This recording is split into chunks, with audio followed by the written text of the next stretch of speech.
Le rapport économique sur l'Afrique 2014 recommande aux pays du continent l'adoption des politiques spécifiques à leur réalité locale. Ceci dans le but de garantir la durabilité de leur croissance pour que celle-ci soit davantage bénéfique à toutes les couches sociales.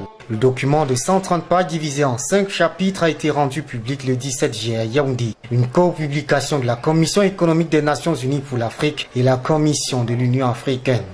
Le rapport de cette année met l'accent sur le fonctionnement et l'efficacité des institutions chargées de conduire ces politiques.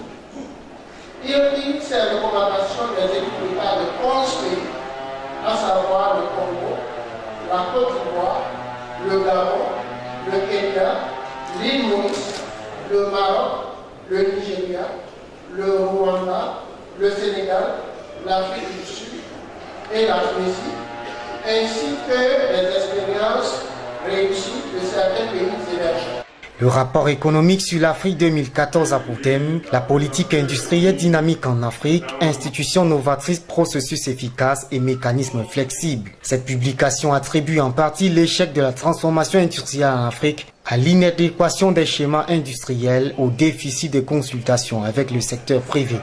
Il est pour nous un outil précieux de par la profondeur et la qualité de ces analyses et la pertinence de ces recommandations qui servent de piste de réflexion pour l'amélioration des politiques de développement de nos pays.